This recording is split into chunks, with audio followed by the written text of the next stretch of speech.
সবাইকে জানাই সুপ্রভাত। আজকে রান্নাবান্না রেডি করে নিয়েছি, ভাত বসিয়ে দিয়েছি। এদিকে ছোটো ছোটো মাছগুলো ভাজা বসিয়ে দিয়েছি, মাছ ভাজা করবো। এদিকে ডাল সেদ্ধ হয়ে গেছে, আমডাল দেখতে পাচ্ছেন না মনে হচ্ছে। আমডাল সেদ্ধ বসে দিয়েছি, আলু কেটেছি,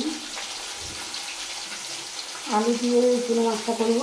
আর এই চিংড়ি দিয়ে ঢেঁড়স করবো। এই রান্নাবান্না আমি করবো। মাছটাকে হালকা করে ভেজে নিই।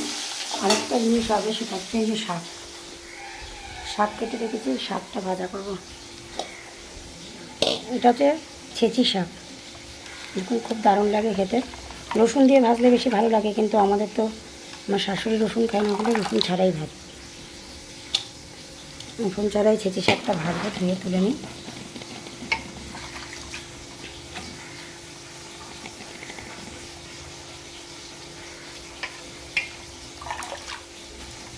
আমার ছেলে আসবে, ছেলের জন্য খাবার রেডি করতে হবে।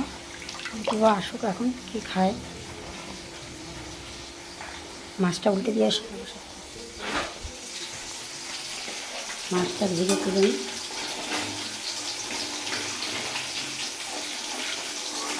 মাছটা ভেজে তুলে নিই।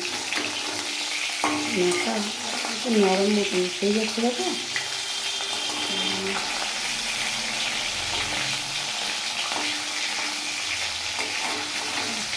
উল্টে পাল্টে ভেজে নিই।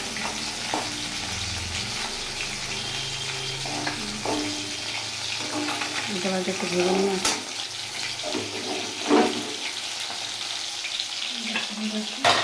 এটা সরিয়ে আমার দরকার নেই, মাছটা ভেজে এর মধ্যে রাখবো।